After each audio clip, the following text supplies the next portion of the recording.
do you use data in an ethical manner? And you know, how is that sensor secure when you start to print to people's homes, and so on and so on. Brilliant, thank you, Rob. All right, what we're going to do is I'm going to draw.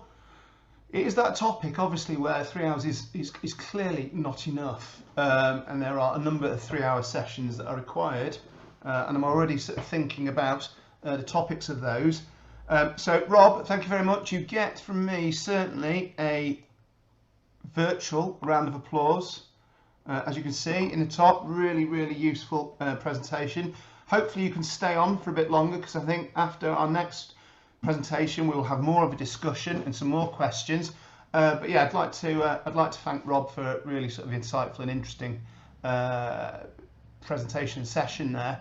And now I'd like to introduce again, obviously I'm being over familiar, but our man in the north, or he's in North Wales at the moment, but from North, Alasdair Rettie. And also we've got James McKee, I see, has joined us from Ayrshire Council as well. I think James is going to get involved in this slot at some point. And Jamie, there's Jamie, brilliant. So Alasdair, I think you're the one driving this, aren't you? Yeah, I've got a short presentation, and then obviously answer any questions that anybody's got. You know, obviously Rob's led us in very nicely and answered quite a lot of the questions, which is really good. So that was a great presentation, Rob. I think obviously I mentioned in my introduction that one of the networks that we're involved with is IoT Scotland. And IoT Scotland is a Scottish government-backed project to deploy LoRaWAN throughout major towns, cities, and some rural areas in Scotland. So if I just share my screen now. Yeah, if everyone could turn off their mics and their cameras while Alasdair, James, and potentially Jamie get involved, that'd be brilliant. Thank you.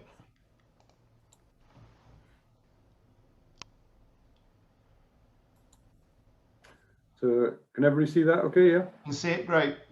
Excellent. Yeah. So thanks very much. So very short presentation on IoT Scotland, what we're doing with East Ayrshire Council, and in general what we've been doing with the Internet of Things. As I said, I think it'll segue well into what Rob's been talking about. There's quite a bit of overlap there, but if it's food for thought in terms of what the Internet of Things can do for you, then hopefully that'll be benefit. First of all, North are a relatively new company with a long heritage. So last year we were pulled together from 5 different companies. 2 major companies within that were Pinnacle Solutions, of which I was part of, and Boston Networks up in Glasgow. So together we've got over 40 years of experience. We're basically focused on communications and networking, safety and security, so CCTV, fire alarm, access control, and also the Internet of Things. IoT Scotland, as I said, is the largest LoRaWAN project that we're currently working on, deploying LoRaWAN throughout the major towns and cities in Scotland. It's a joint project with the Scottish Government, so part funded by the Scottish Government, part funded by ourselves. It's an open network, so we're rolling this network out and it's available to anybody on a commercial basis. We're working with all local councils to deploy the gateways on their buildings. There's no cost to the councils for us for doing this. So we're partnering local councils, housing associations, and other organisations with suitable buildings available. And what the Internet of Things, as we've been talking about, it opens up new opportunities and capabilities for councils, local businesses to take advantage of. We've heard that LoRaWAN's a low power wide area network technology. The picture there shows you the size of the gateway, so it's like a shoebox sort of size, with an antenna. The antenna we use is 1 meter long, so very unobtrusive. It has mobile data backhaul, so you don't need to connect it into your networks as such, so there's no security issues there. And all we need is mains power, and it's about 15 watts consumption, so very low power, very low cost for running that gateway. In terms of health considerations, so we're deploying these on schools and other buildings. If you compare the power transmitted by a LoRaWAN gateway, It's about 8 times lower than your typical Wi-Fi access point at home, and about 40 times lower than your mobile phone. So it's a very low power. It's running at 868 megahertz. So there is no health-related concerns around the LoRaWAN network. It's actually 100,000 times lower than the mobile base station that sometimes you see up on top of buildings. Importantly, IoT Scotland's not a telecom operator, and we don't hold code powers. LoRaWAN is an unlicensed technology, which means that anybody can buy and deploy a LoRaWAN gateway.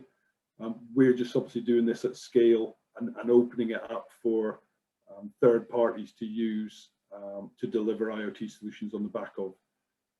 Importantly as well, planning permission is not required for the installation of the gateways.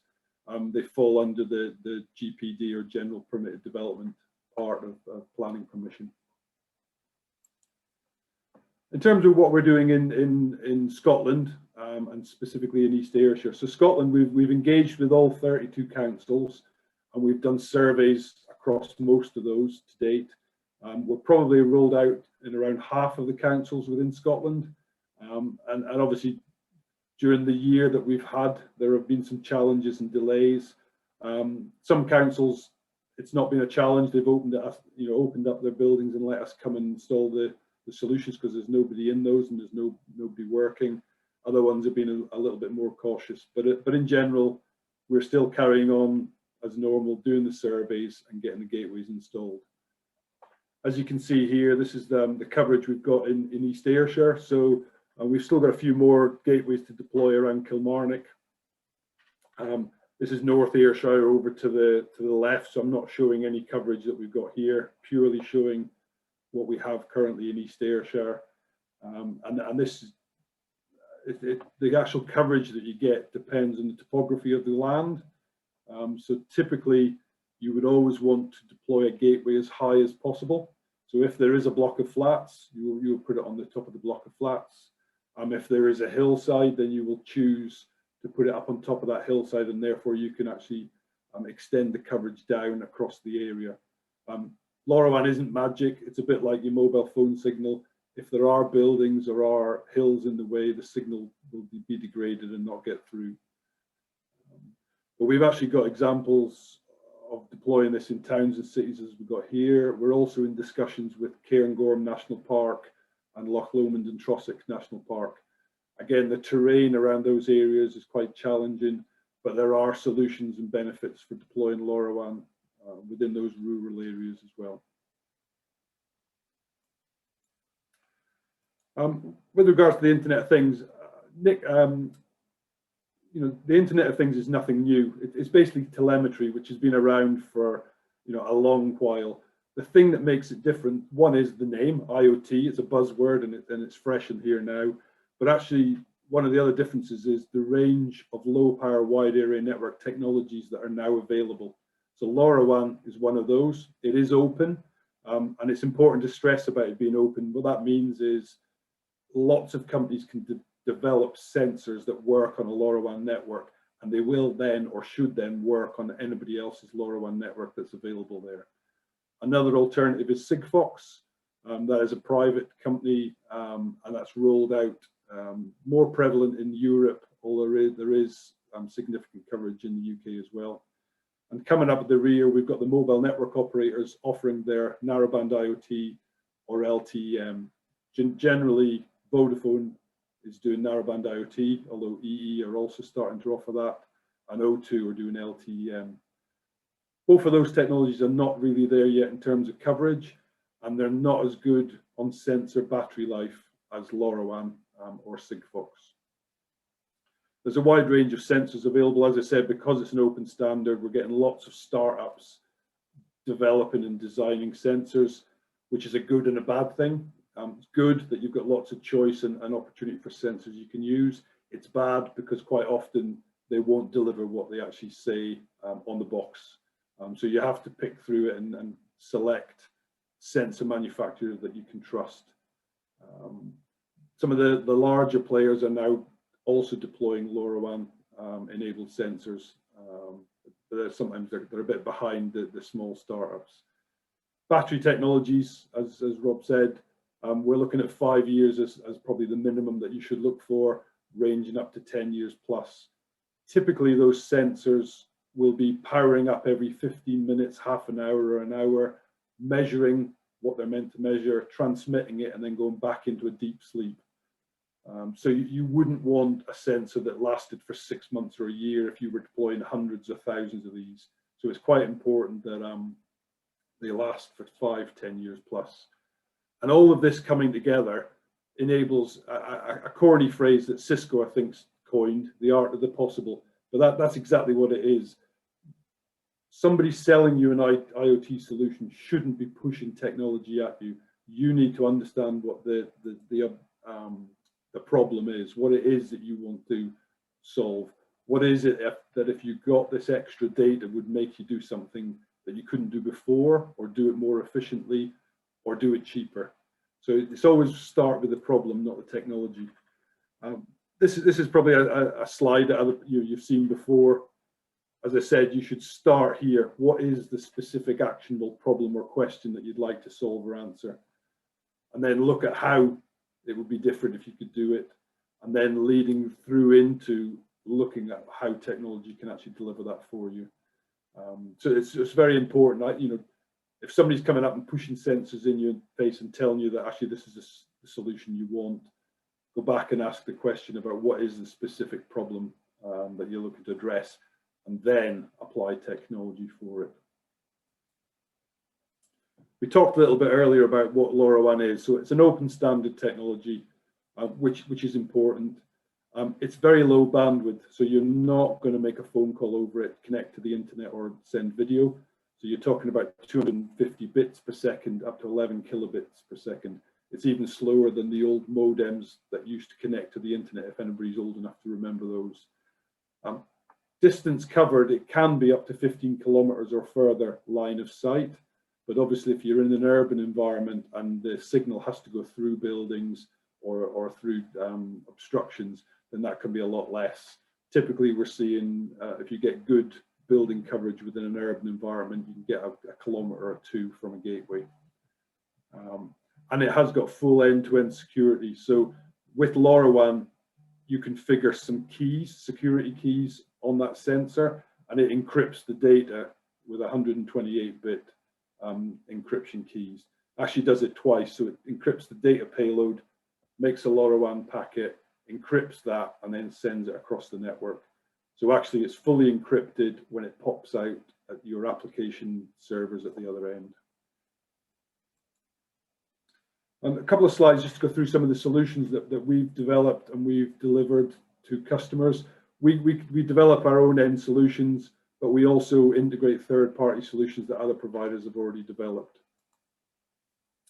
One of the solutions we've done, we've got a lot of customers that want to deploy solutions and find out what IoT can deliver.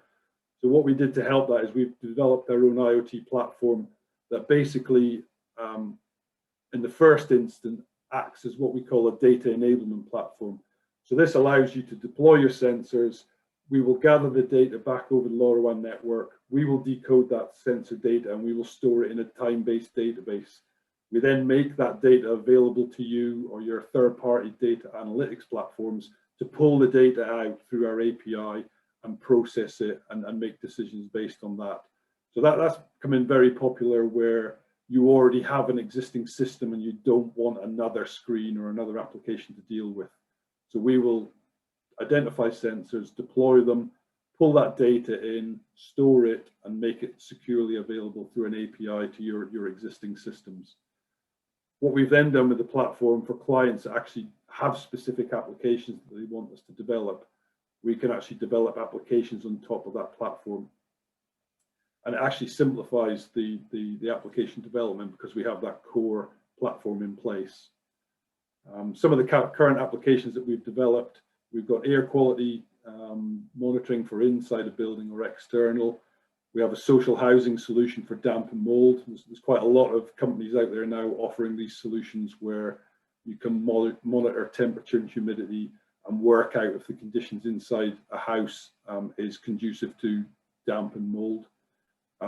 Waste management, flood monitoring in gullies and and rivers and burns, and also smart buildings. So we've got a project later on I'll talk about where we're deploying sensors to provide additional data insight into buildings to allow a council to reduce their energy costs and also reduce their carbon footprint. Here's an example of the air quality solution. So air quality is an interesting one because it's not going to fix the problem. It's not going to solve the solution. Typically air quality outside at the moment, we have a fixed high cost air quality station within towns or cities. What we believe IoT is going to help do is deliver more low cost sensors throughout the town or city to get better granular data, and you can build up the pattern for where the air quality, bad air quality or poor air quality is coming in, what time of the day, what time of year. So we've actually got a range of third-party sensors that we've tested and are happy with, and an application that will allow us to deploy those and give that data to existing clients. Social housing is an interesting one, as I said. Probably about 90% of problems with damp and mold within social housing are caused by the tenants. Maybe 10% are caused by issues with the property. What we've actually got is an end-to-end solution where we will carry out a house moisture MOT, moisture and ventilation. So we just check to see if there's anything wrong with the property, issue a report, and that works will then get fixed. We then will deploy sensors into the property to monitor temperature and humidity primarily, and that will identify any conditions where the damp and mold is potentially going to be a problem. That then allows the social housing landlord to focus on and educate the tenant on what they should and shouldn't be doing within that property, and hopefully bring the conditions down such that it's not going to cause a problem to the fabric of the house and the health of the tenant. Equally, there's going to be a small number of tenants that, even if you do educate them and tell them what they should and shouldn't be doing, will just ignore that. And what the housing association have then got is evidence to show that actually the conditions within the property is not down to the landlord, it's down to the tenant.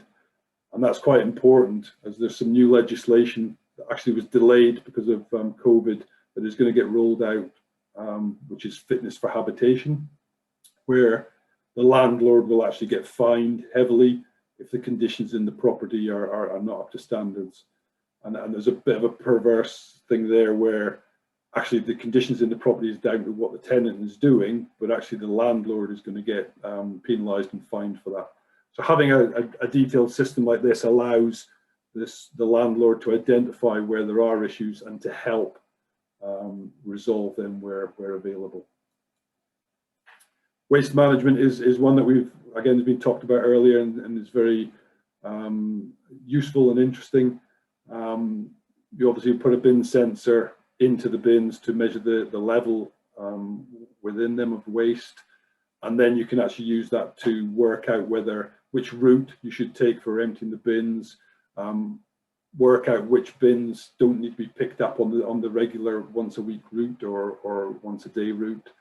Equally, we've deployed it with councils where they may have a block of flats that have 3 bins that are used. From the measurements taken, they realise that they can pull one of those back, so 2 is more than adequate. We've had other examples where in the city centre, the residents have been complaining that the bins haven't been emptied. And using the sensors, what we actually were able to find out is half an hour after they were emptied, the local shops around those residents were emptying their waste into the bin and filling it right up. So it gave that sort of insight that allowed the council to take some action and resolve that problem. Flood monitoring was mentioned. Again, we can do flood monitoring on streams, rivers, and also gullies. We can also deploy rain gauges, so you can actually work out the rainfall and compare that with the water levels. So again, we're working with various councils on this. And also, it's very important here again, with flood monitoring, there's some skills and knowledge in terms of flood terrain, which we don't have. So we quite often are working with third-party flood consultants as well with the clients that we've got. A couple of specific projects where we've rolled these solutions out and they're delivering benefits. The Highland Council has probably got one of the largest areas in the UK, where they've got several thousand buildings covering that. And it's quite difficult for their team to get around and monitor and react to any issues within the buildings. Only the larger buildings have any form of building management system, or BMS. So what we've done is we've rolled out a range of sensors over IoT Scotland to provide an insight into the buildings that don't have BMS, but also to provide a richer set of data to the larger buildings that do have BMS. The sensors that have gone in there have been measuring energy usage, so electricity, gas, water, also measuring temperature, humidity, PIR movement, so you can work out when the building's used during the day and during the week. You can then check if the central heating system has been programmed accordingly to when the building's used. So it gives them a lot of insight into how that building is run and how they can adjust things. It also allows them to react to any complaints from the public or employees that are in those buildings. So we've actually delivered the sensors, the LoRaWAN network, and our data enablement platform there. And the Highland Council are working with a third-party company that have a data analysis tool. So we're just providing that rich set of data for them to use on their existing platforms. And that's been very successful, and we're looking to move to the next stage with the Highland Council on that one.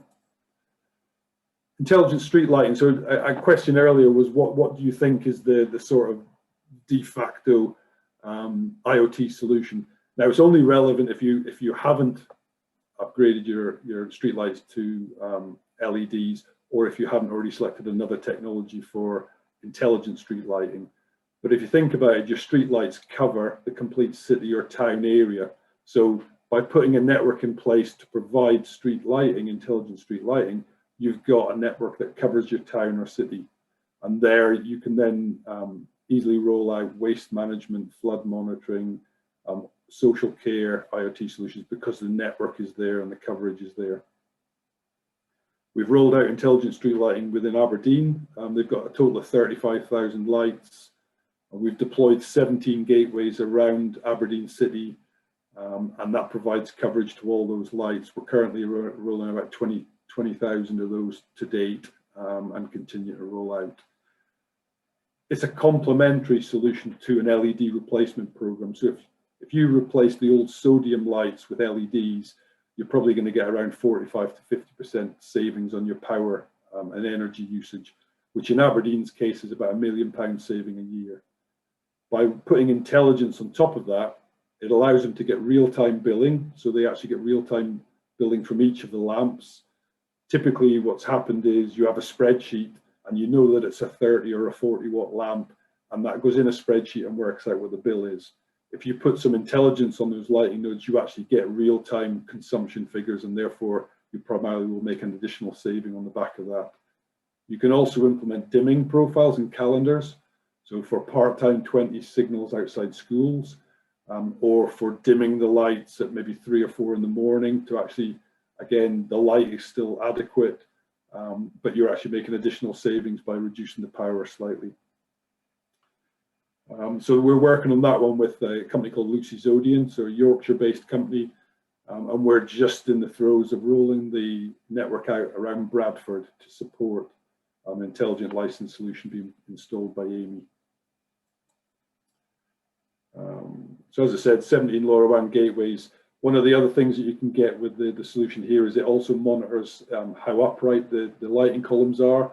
Now, before getting involved with this, I didn't think lighting columns had an issue with staying upright, but actually the number of lighting columns that are in collision with cars, or cars in collisions with lighting columns, are quite a lot. Quite a lot of them aren't reported.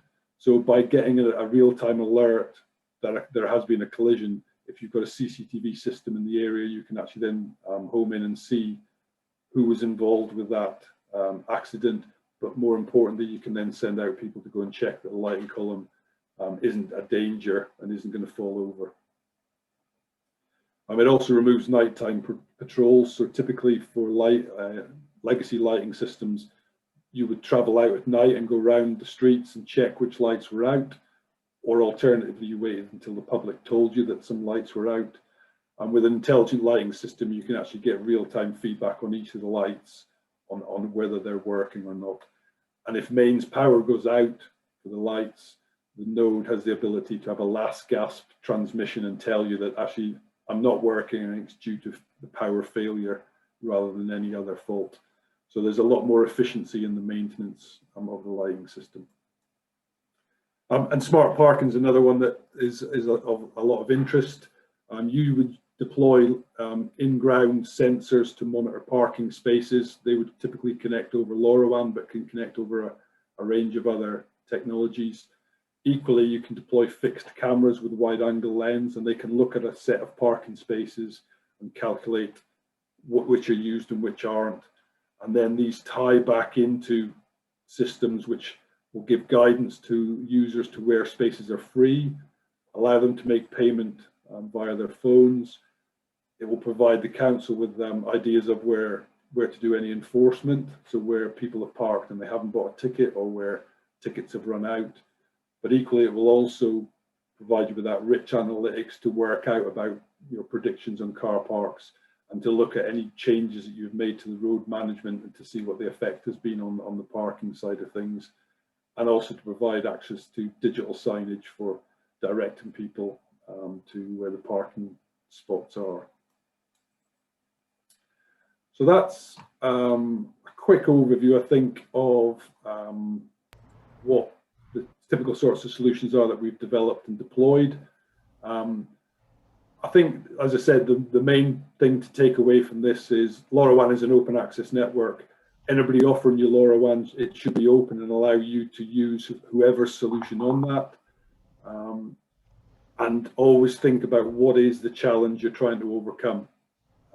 And any good IoT partner will then work with you to identify a solution that they can either deliver, or they'll point you to somebody who can. Thank you. Thank you, Alasdair. Again, more information, and the possibilities seem endless, to be honest, don't they? I mean, this is the interesting thing. It's almost a case of you've almost got not too much choice, but there's plenty of choice around networks, potential networks, sensors, how deep you want to start, how deep you want the data to go, and that sort of thing.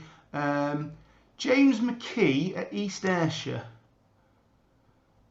I know what if I may, before I prompt questions, but can you just give me a quick can you give everyone a little bit of awareness as to what you guys in East Ayrshire are doing? Because obviously I spotted you on another type of activity, and you made the mistake of saying we're doing some Internet of Things stuff, and I press ganged you into turning up here.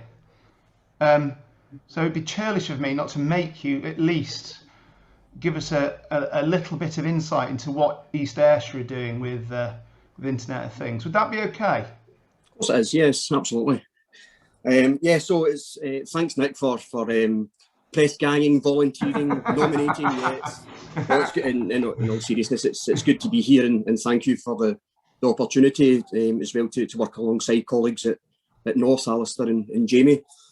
So I suppose our journey started at roughly about 18 months ago. A conversation led to myself being tasked with working alongside Boston Networks at the time, as Alice has mentioned, now North, and to look at how do we bring and be part of the Internet of Things Scotland project.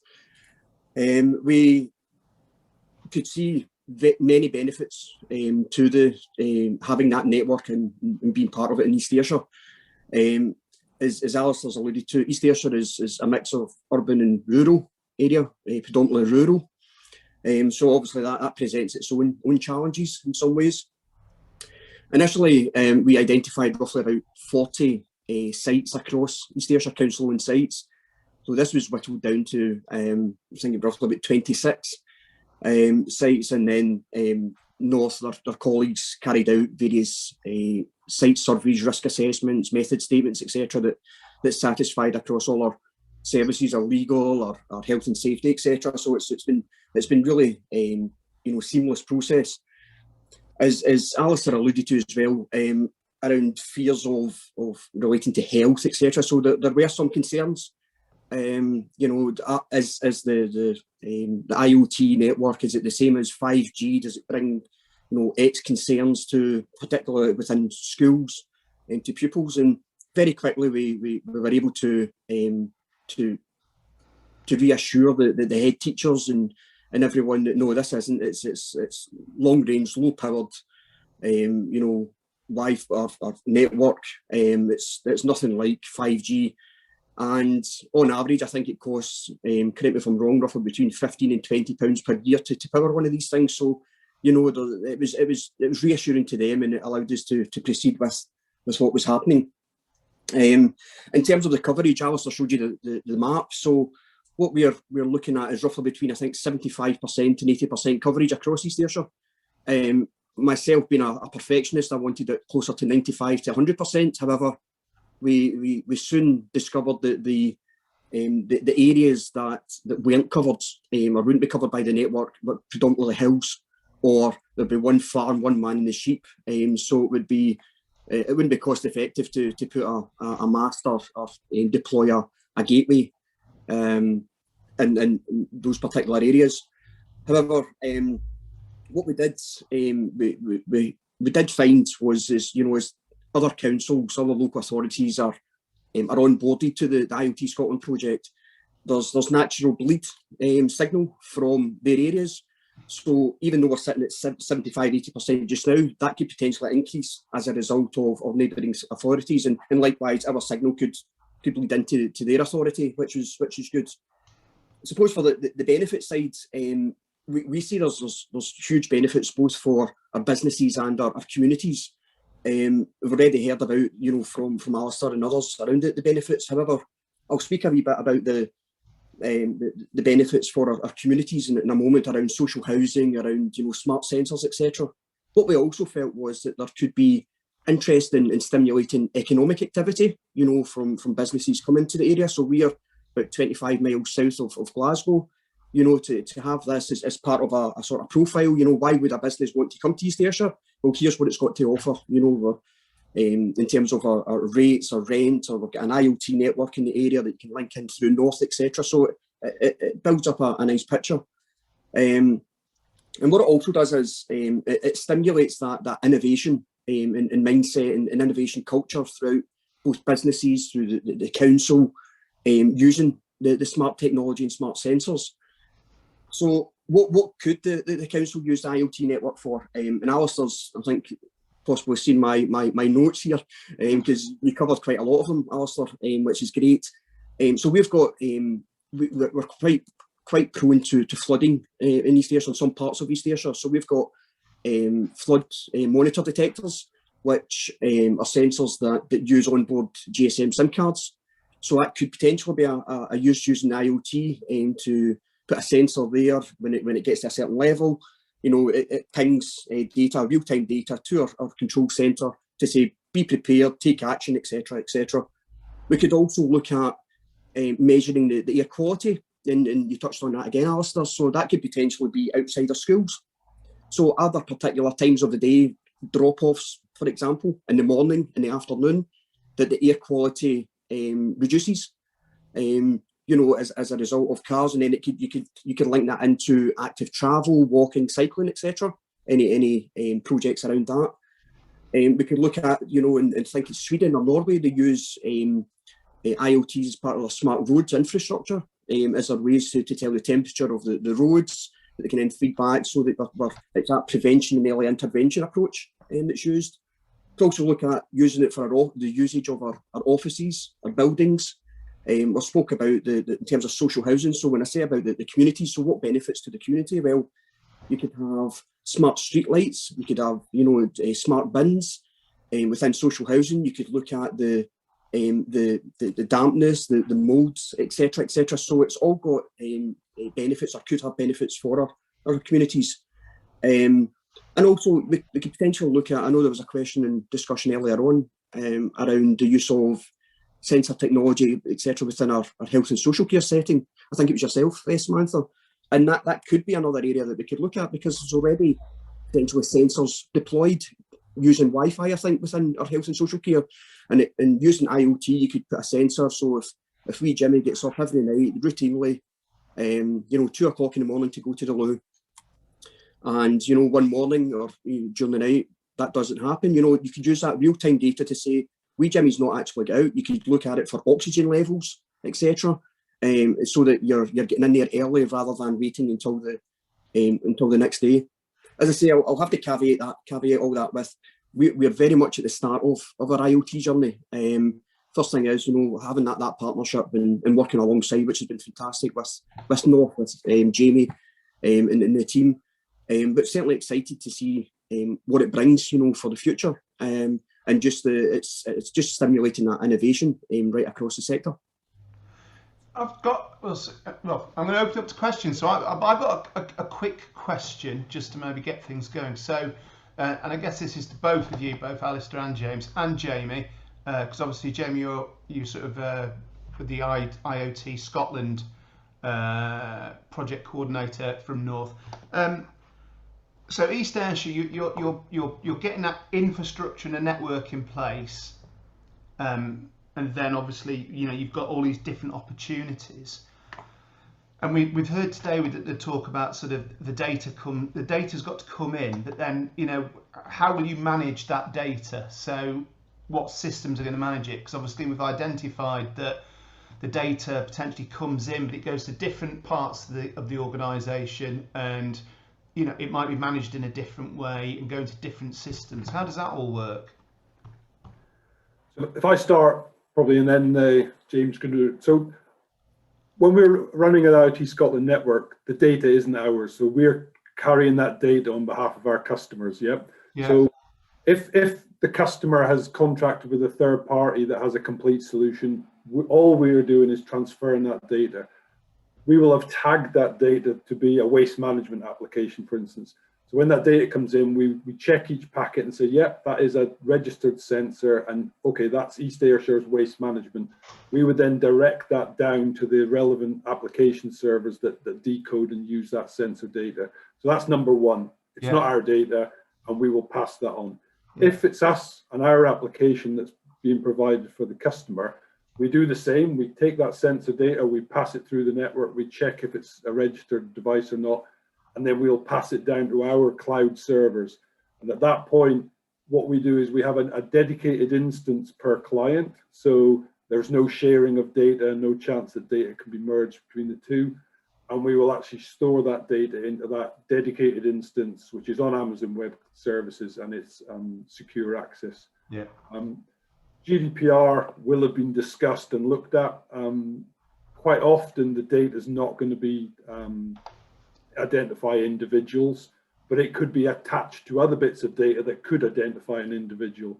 So again, because we are the data processor, not the data controller, we are passing that data down, and it is the customer who has secure access into and how they use that data. So that's kind of a very high level view of what we do. Excellent, thank you very much. Right, sorry, I won't. Anybody else got any questions, please? Just unmute Nick Wells. You've unmuted yourself, and then Sam Pilton. Right, Nick, go on then. Real, thanks, Nick. Just a couple of questions, Alasdair, if I may. I was on with Capita the other week, and they mentioned the Swan network. Is that what this is part of, or is that something separate? Just so I can understand the dynamic. So as I said, LoRaWAN is an unlicensed network, so anybody can put these networks out. I mean, you may have heard of the Things network. So the Things network is a great initiative that basically provides it for free. So you can buy a gateway, you can put it out on the Things network, and entrepreneurs and startups can then use IoT. Yeah, and that's how Norfolk and Suffolk are doing theirs, right? Yeah, and I totally advocate that. Where you maybe start questioning that is if you want an SLA on the back of that, because actually there's no guaranteed SLA in place. What Capita have done is they already have the Swan network, and for anybody not in Scotland that don't know what that is, it's basically it's a network for local government to subscribe to and connect their buildings or schools to. Not all councils in Scotland have subscribed to that, but there are a number that have. And what Capita have quite rightly done is they've said, well, where we're connecting your existing schools and council buildings, we will put on the back of that a LoRaWAN network, and we will then provide a LoRaWAN service around that building and around the area. So it's very similar to IoT Scotland, but it's a lot smaller scale. The future of LoRaWAN is such that there are investigations underway now in terms of how we can do effective roaming. Because if you, as I said to you earlier, if you have an IoT sensor that's in IoT Scotland's range, but it's not registered, our gateways will still receive that packet, and we'll just look at it and we'll just throw it away. So there is work afoot to say how you could do roaming. So I may look at that and say, well, actually, this is a SWAN network sensor. I'll pass that through to them and then they'll process it.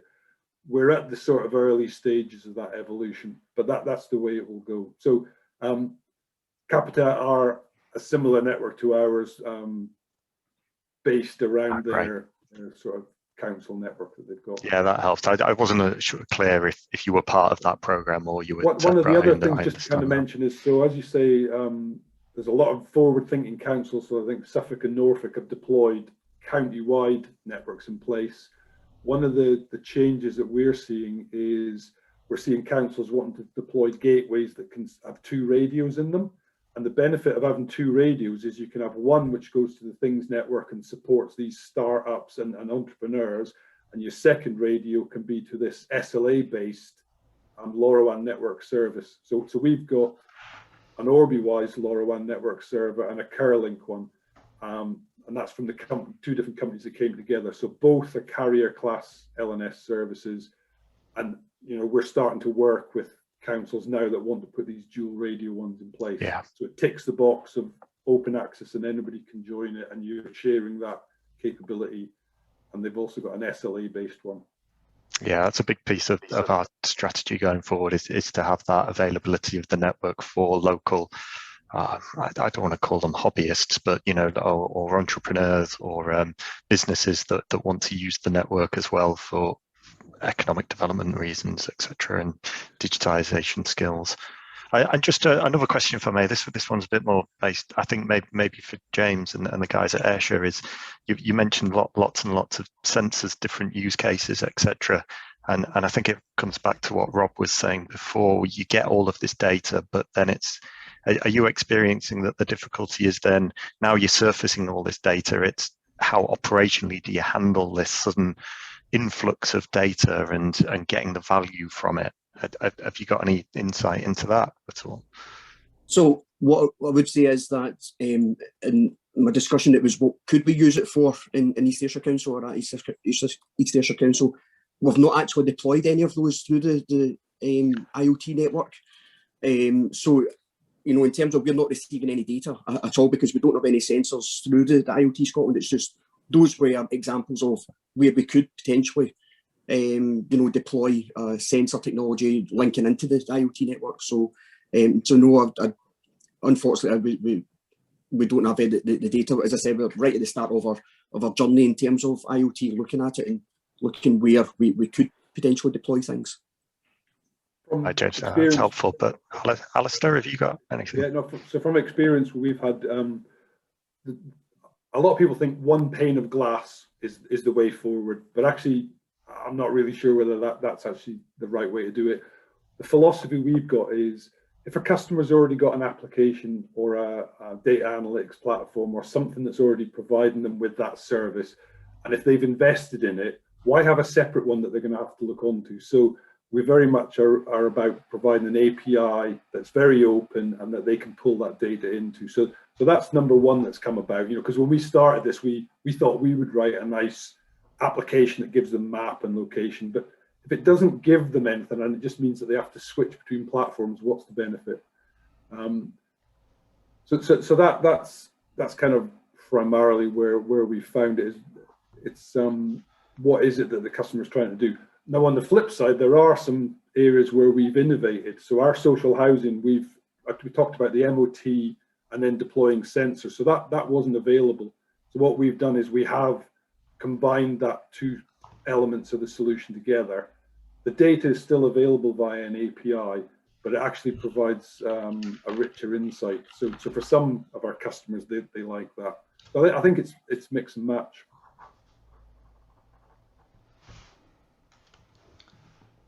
Excellent. Sam, do you want to ask your question? Thanks, Nick. Actually, I've got kind of two questions. If that's all right. So first of all, for those that have kind of, really deployed IoT kind of in anger, have you found it quite difficult initially to identify the tangible financial benefits? Because I would imagine that sometimes it's not until you maybe run a proof of concept or you kind of dip your toes in the water that some of the benefits really start to show themselves.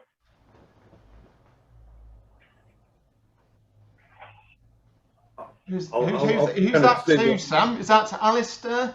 Is that to James? Anyone who wants to chime in, basically, open to the floor.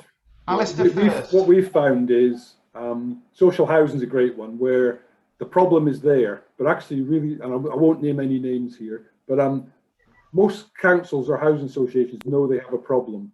And actually, if they say, well, if we deploy the sensors, we'll now know we have a problem and we'll have to do something around it. So therefore, their attitude is, I don't really want to do it. So yeah, there's different approaches.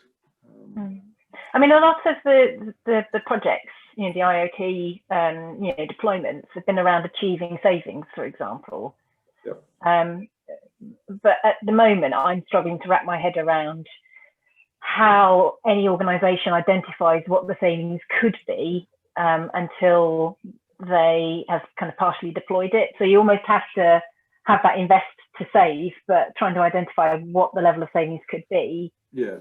Is a bit tangible there's tangible and intangible ones, isn't there, as well? So intelligent lighting is a nice one because actually, and that doesn't have to be intelligent. It's just LED lighting. So there's an immediate saving. As I said, Aberdeen, 32,000 lights, switching from sodium to LEDs, they save £1 million a year. Well, that's a no-brainer. Let's just do it and go ahead. The ability to put intelligence on and then save about 15%, that's getting a bit more interesting because you're getting 15% more on power. So you've got pounds that you're going to save, but then you'll also save through more intelligent maintenance. They're also in Aberdeen very forward thinking. So they've got a command and control CCTV system that we've put in place. We put the intelligent lighting in place. We've got some flood monitoring. They have a vision to share the data between them. So there's some intangible benefits there where if there's a flooding risk, then they'll change digital signage on the road to stop people going down that way. So sometimes it's very easy to know what the savings are. Other times it's not. And that's when there's a pilot or a proof of value needed. And there's a bit of a challenge there in terms of a lot of people selling solutions don't want to do pilots because actually there's lots of pilots that are going on. And unless there's a commitment from the client, they don't typically will end up going anywhere. So, and this is why it's very important not just to take a solution because it's there and other people have used it. It's how will it benefit you and how will you make that change? Because it may not be pounds and shillings that you're going to save. It may be that your service has improved vastly, or you've freed up some of your people so they can do something else which they've never been able to do within the service. And that's intangible, isn't it? That's so it does need to be driven by an evangelist within the organization of what they see they can do. And with government, there are lots of silos. So breaking the silos or sharing the silos is another challenge. We're doing lots of presentations to councils at the moment, talking about what's possible, because what you want to do is spark the people at the coalface that know what the challenges are to then go, so you mean we could do this and then make some savings? So, I don't know if that's answered. James, do you want to come in? And then Andrew. James first and then Andrew. I'm sure you've got maybe some things about return on investment and business cases for us. Go on, James. Yeah, I think, Alasdair, you hit the nail on the head right during your presentation around you want to start off with what's the challenge, what's the problem, rather than going straight to the solution of this is the technology will do this. If you start off with the problem, but even before you have that, you know, that proof of concept, etc., understand where the technology can then support that, enable it, etc. And as Alasdair said, that would then free up, or could potentially free up resources, staff, and it's got both tangible and intangible, you know, benefits to it. I think also it's for me, it's important to understand use cases, you know, case studies of where things of you know, took place, etc. And as Alasdair promoted in the presentation, various examples, whether it's Highland Council, whether it's Glasgow City Council, etc., of examples where IoT has been deployed. I think even when you, as Alasdair again said, you know, within local government, if there is silo working, for me, I can see IoT touching possibly every service within a local government, within councils. You know, whether it's from social housing, so you've got your housing, whether it's from council building, so you've got your facilities side of it. You know, whether you're through to your outdoor services, your grounds maintenance, your waste. You know, it can touch almost every frontline service. But it's understanding, okay, what are those tangible, intangible benefits? What will they free up? Will, as a result of you know, having sensors in a building that says usage, does that mean that you can then free up a resource so they don't have to go in, put the lights on, close it down, etc.? The sensor, the data, the real-time data going back and forward should be able to tell you that if it's been used. So yeah, there's different ways to look at it. Brilliant, thanks, James. Andrew. Yeah, I was just going to say, I completely agree with James. I think focus on the problem. The problem is the key, but you do need to show and tell. So at the moment, I can tell you with the 5 London boroughs, I've got 2 London boroughs deploying traffic monitoring insights and social distancing. We've got 2 others about to join in, and I've probably got the 5th one to follow. What they've all benefited from, though, is seeing, if you see what I mean. So I've got my live data on my other screen for Kingston. And the other day, for example, we had a councillor make a statement about a certain area has X motorbikes go through it, delivery drivers, basically. And I kind of went back, because we're only still just settling the systems in, but I went back and went, we've had 5 and 6 hours context. Yeah. And it's not, you know, it's not me being flippant or anything. It's just a fact. If you see what I mean, the camera says X, the answer is that. So that, I think, is very useful. And I think it's then the sort of data that empowers people.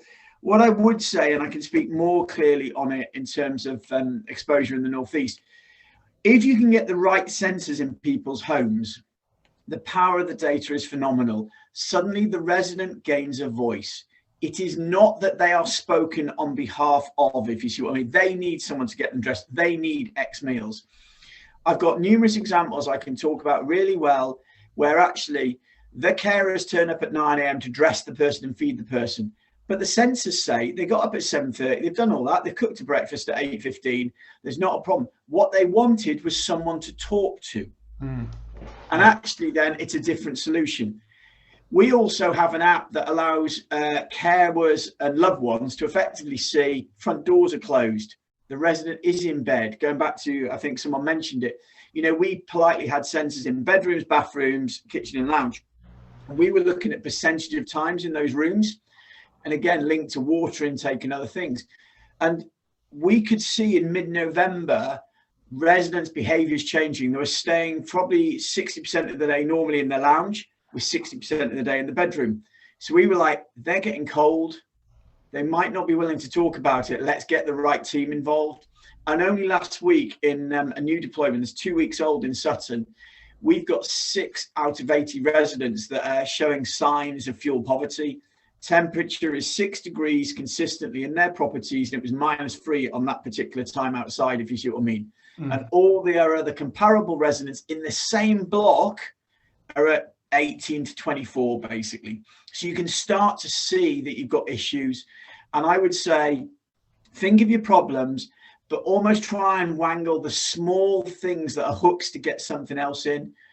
You know, I'm talking to teams at the moment. We've got a program in the southwest, scrap it. Flag tipping's gone up recently, probably got it in similar other authorities. We're trying to just put literally cameras in for 3 months at a time, linked to all the promotions, hotspot, deal with it, get evidence for enforcement, and then they'll move. Oh, your sound's dropped. Andrew, we've lost your sound. Lost your sound, Andrew. We lost your sound. We can see you moving. We can't hear you. We can't hear you. Oh, it's back again. The power of Oh, there you are, yeah. So yeah, I was just finally just saying, get as many directorates involved as you can. You'll be surprised at the ideas that come out. And only last week there was one that came out. I had it in the Northeast, but we've got it particularly in South London. Modern slavery. So properties that are taken over overnight, a vulnerable person will have probably 6 or 8 people sleep there, potentially working at the car washes people use, and things like that. There, we're doing simple carbon dioxide sensors in vulnerable people's properties. Every property has a baseline carbon dioxide level. If it changes dramatically late at night and changes through till say 5 or 6 in the morning, you can probably be aware that person is being exploited or potentially worse. So very simple things like that can make a real difference. And you will almost certainly within your team, somebody will say, I really wish I could do something about this. I think that resident's vulnerable. Yeah. Well, that's but basically about £15 a month you could get facts. So anyway, brilliant. And it is, and from your perspective, you know, because obviously it sounds like, James, you've obviously got involved. There's a nationwide project, an Internet of Things project. So what you've done is you've joined in that project. You've got the infrastructure in place, and now you're thinking about. I mean, are you putting together an Internet of Things strategy for the council, or is it a case of, you know, different services will come at different times? And have you had to make an upfront investment? So you've invested in the asset, and then you're going to go out to the organisation and say, we've invested in an asset, now we need to make use of that asset. So we're in the process of developing or refreshing our digital strategy, and emerging our new technology will obviously be part of the digital strategy going forward. You know, we don't have, we've not exactly looked at, but I came into post in 2018. Now my background is not digital, not IT, it's communities and housing. However, I immediately saw the benefits of using IoT. I first heard about IoT in 2018. You know, and when you hear about it, you read about it, you speak to people. It was a conference in Edinburgh that I attended, and I thought, we actually have IoT, you know, within the council, but we just don't call it IoT, because there are things connected to the internet that, you know, send data back and forward. The river monitor's been an example within parts of it. So we don't have a budget or an investment plan just now for IoT. It's something that will feed into our digital strategy under the, you know, emerging technologies, etc. And then we can look at it from there, from a, you know, project by project basis. Excellent, thank you. Does anyone else have any questions or thoughts or observations? Or Sam, Samantha, you've got your Sam. Sorry, you are Samantha on your thing. You know, I'm very lazy today. Samantha, you put your camera on as soon as I said, "Is anyone more on the insight?" So you obviously have, or a question. Which one is it? And make it. A kind of question / comment. I think we mentioned about, you know, kind of silos, not only within an organisation, but particularly from my perspective, where we're working with multiple organisations across the county, like all our borough and districts and, you know, blue lights and so on. One of our concerns is that, you know, everyone wants to do IoT. They're all really enthusiastic about it. Everyone is probably going to be collecting data, but if we're not careful, we're just going to replicate that kind of silo mentality, but just within the data as opposed to within organisational structures. Right. Yeah. But for me, I think there's a potential that one of the biggest, most powerful things of kind of deploying IoT is establishing those interrelationships between data. So I think it was Alasdair that was saying around, you know, the kind of highways working together with like flood defences, so that, you know, they would close roads you know, because they were getting information from the kind of the flood team that, you know, there were issues or there was likely to be issues. So one of the things that we're trying to work towards with our partners is creating a data lake across the entire partnership. But then you then have the kind of secondary problem of how do you analyze that much data potentially, and establishing those kind of interrelationships.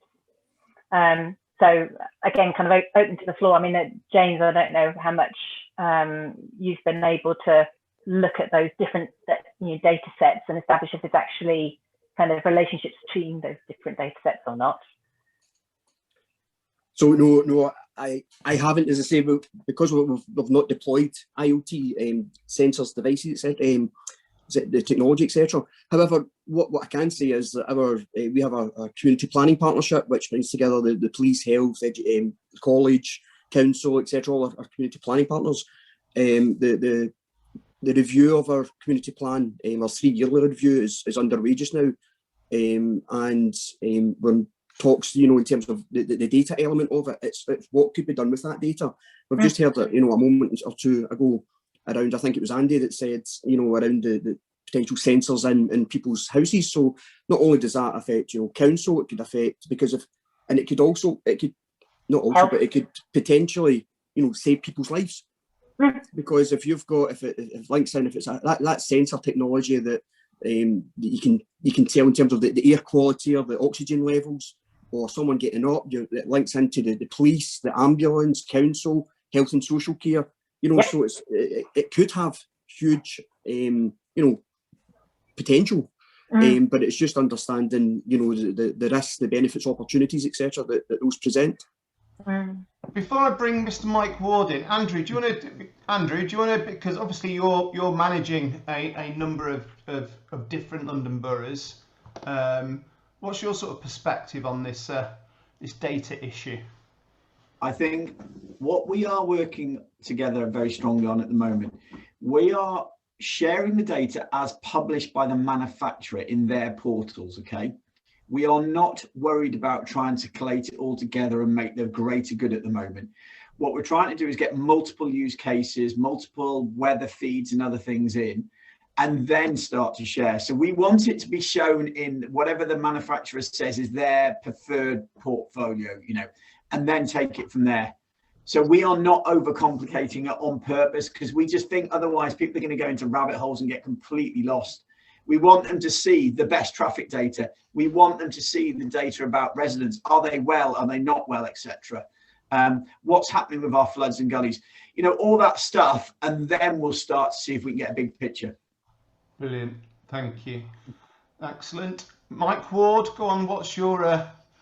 Well, I just wanted to say how fascinated I was by what Andrew was saying about taking some facts about, say, time spent in the bedroom and room temperature and deriving, you know, fuel poverty and so on. And I guess I'm just wondering what other predictions you can make from some of the data that you've got. For example, you know, if mobility begins to slow down, or then maybe dehydration becomes a problem, and you can perhaps send some care around to see if that person's okay. There's all sorts of things that I've noticed happen to people in old age as behaviour changes as a result of conditions setting in, such as just being tired, frail, dehydrated, Alzheimer's onset. You know, and is there any work that you're doing to sort of bring all that together to make sort of predictions about behaviour? So I can only speak of the little bits I know, and yes is the answer. There are very clear correlations between water intake and when people will end up in hospital, basically. And it's 3 to 4 days. You can look at water intake and you can then say when they will hit hospital, basically. So certainly in the Northeast now, they are particularly looking at things like that. So it's fluid intakes, and they are also looking very heavily at medicine, because it's the other thing when you're doing it remotely. So they are doing controlled medicine boxes that will only open on X days, and then also say when it has been consumed. I mean, you have to slightly put a judgment call on that, because the fact that somebody has taken it out of there, they could have thrown it in the bin. but you have to reasonably assume they've taken it, if you see what I mean. So you're absolutely right. And this, it's way beyond anything I do, but I just know there are a group of people doing really good things here. And the other one that they're looking at is sensors mounted on TVs. Stating the obvious, lots of people, it's a primary room, and there are sensors that can start to detect by people's gait and the walk they do, the likelihood and probability of a fall, and also have they had a small or partial stroke or episode, I think is the official word. So you're absolutely right. This stuff is out there. What I would say is, and certainly again, if I split, so in the Northeast, uptake by residents has been far greater than down in the Southwest. We are having quite a lot of rejections. It's big brother, I don't want it. My friend cares for me. The problem we've got at the moment, and you all know it probably with friends and neighbours, you're not officially supposed to go places. So like people are, and we know they are, and they might be doing it, but also I think there's a bit of the old-fashioned mindset that sort of needs changing. And in the case of the two that I can talk about only last week, both of them had the red buttons that they could. In the case of one, she didn't want to deploy it because she was worried about disturbing someone. And the other person had left it by their bed when she unfortunately had a fall. And what I would say is some of this, it's not spying, it's not any of that stuff. This is, you know, we're just using the word monitoring. We are literally looking for signs of life. And our dashboard, if I showed it to you, is green or red. Red is potentially fuel poverty, lack of movement, or a reason that a behavioural change is deteriorating. And the last point I'd say, so the lady that actually ended up in hospital, weirdly, I was talking to the independent living officer the other day, and her flat showed movement inside it. Someone had actually gone in and was doing something. And we were like, we know she's in hospital. And so they were very quickly onto the people to check, was it somebody getting her flat ready for her return? Or was it something more sinister, if you see what I mean? So even on a very simple level, their data is really useful if you can look at it in the right context. Brilliant. Thanks, Andrew. Thanks, Mike. Rob, do you want to come in there? I think what Andrew was saying was great. The point I was going to make has probably been passed now, but the point at your end as well, Andrew, that you make about if you can use the data in the right context, it goes back to that piece about the rejections, I suppose. It all depends on the question, doesn't it? And I guess you've seen that firsthand. We've seen it previously when we talk about these types of technologies, some of which we've deployed ourselves. If you're asking them, do you want the technology? The answer is always, well, quite often no.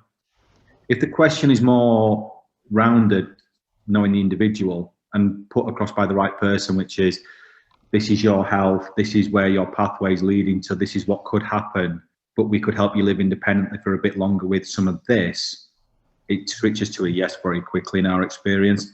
So again, it's like throughout this session, it's not about the tech, it's about people. And in that instance, it's about the right question at the right time in the right way to the right person. If you can find that right way, you'll get more uptake. Brilliant. Thanks, Rob. Do we have, Paul? Paul, yeah, you have been very quiet. I have, for a change. Not that I'm being rude about, because you usually have some insightful opinions. And it's kind of you to say so. It's just a very quick question for Andrew, actually, whether there's a kind of knowledge sharing hub for the work that he's engaged in, similar to the one that we saw yesterday on web chatbots, which I thought was great and really helpful. Is there something up there that we can dive into to pick up on the insights? So the answer is yes, we are sharing in the South London partnership because we're trying to encourage the boroughs that are slightly behind to follow the others slightly further ahead. We're specifically, because obviously we're London based, we're specifically working with Lottie. Some of you may or may not be aware of it.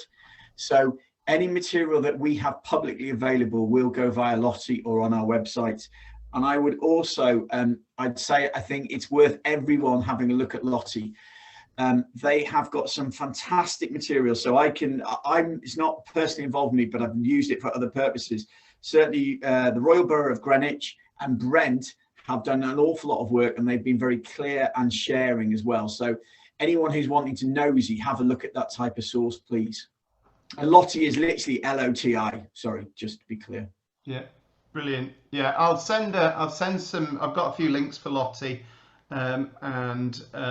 Greenwich actually have just, they've got a new chief digital officer In fact, Dave Briggs mentioned her the other day, Kit Collingwood, that used to be at DWP, and they've just released quite an interesting, groundbreaking digital strategy. But that's great, Andrew. Thanks very much. I started watching his interview with her. It's very good, actually. Yeah. He is good, Mr. Well Briggs. worth it. Yeah, well worth a look. All right, do we have any more? Oh, go on, Paul. Sorry. Very quick follow-up one. Yeah. Yeah, no, it's a quick follow-up one, and I don't want to get into the techie bit, because everyone's right. This is about people, and it's about finding what the problems are. But around the networking side of things, there's a lot of confusion about LoRaWAN and IoT, and they're almost used interchangeably. And we've sort of had that played out a bit in chat today as well. And Rob gave a much better answer than I did on what LoRaWAN is and why a connectivity layer is often mistaken for the entire piece, if you like. But I wanted to ask a quick question around the domestic setting and around the use of RF devices. So basically, there's an awful lot you can do with RF just by sort of attaching a smart meter to your electricity supply, for example, and then intercepting those signals to determine what's going on with the energy supply in that environment and modeling it.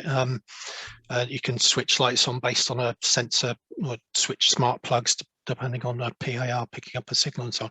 But as I understand it, there's issues around security that have been addressed now in LoRaWAN that would apply in that environment. So is it the case, this is probably more a question for Rob than anyone else on the call, now that Alasdair's gone, that you would have to stick to one of the more proprietary IoT platforms from Google or Amazon or so on in that domestic setting because of those security issues with RF?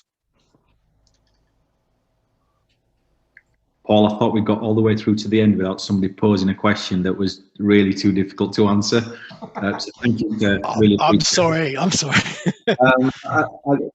probably open it up. There's probably far more IT literate people on this call than myself. I'd probably never pass comment about whether it's Google or Amazon or others that are the most appropriate. Again, I'd come back to say, what are you trying to achieve? What you're trying to achieve, and then work out the best solution to do it. There's vulnerabilities with all networks in different ways. There's pros and cons. Nothing is completely secure. Yeah, I guess Andrew might know, but depending on what they're actually achieving some of that stuff with in the use cases he's been talking about. I was going to say, I'll just chip in. We're using, I'll put it in chat, but we're using NB-IoT. So Vodafone, and I think probably Kent's got coverage as well. I certainly know large parts of the Midlands have, and London has. I'll be honest, in the Northeast, we were doing our own LoRaWAN because coverage wasn't great. In London, we are just buying into the Vodafone solution. It is more efficient for us. We don't have any headaches. And, you know, politely, we just pay a cost and there's a service charge. And actually, we had a poor coverage area in one area, and Vodafone was just able to fix it, and it wasn't my problem. So we've gone down that route, and then we just use 4G sensors. The advantage for us is because we're above ground and doing a bit underground, it just works for us at NB-IoT, and I don't have the hassle. And I think that's probably true for many of you. Brilliant. Thank you. Thanks, Rob. Thanks, Andrew. Any more for any more? Well, I'd just like to thank all our speakers today, Rob and Alasdair and James. I'd like to thank participation from all of you. Thanks very much, Andrew, and to Nick for sharing your experiences. Andrew, it's actually great that you're on and you're actually monitoring the data as we speak. I can imagine actually it's probably one of those things actually you can get quite obsessive about, watching the sort of potential changes and that sort of thing. Do you find it taking up a lot of your life? Do you find yourself sometimes work sort of, no? Only because I run the program, okay? I want to make sure everything's working, and I do. Yeah. But I will, and I send religiously, I get in touch with my highways colleagues or my social care colleagues. I want to know they are using it and it's benefiting their lives. Right, yeah. For me, I just want to make sure I get as much out there as possible and it's working. What I do though, and it's funny because now we know about a couple of things that have happened, I actually ring up and go, can you just tell me, is X resident all right if he's doing? So I still don't know who anyone is and where they happen to live, because I purposefully wanted to be, I'm away from all that stuff. Yeah. But I just want to know they're all right, if you see what I mean. So it's very interesting when you talk about this, because yes, you do see things and you kind of just have to go, I know about it, that's fine. Yeah. But I just want to follow up. And that's, I'm sure you've invested in it, aren't you? Yeah.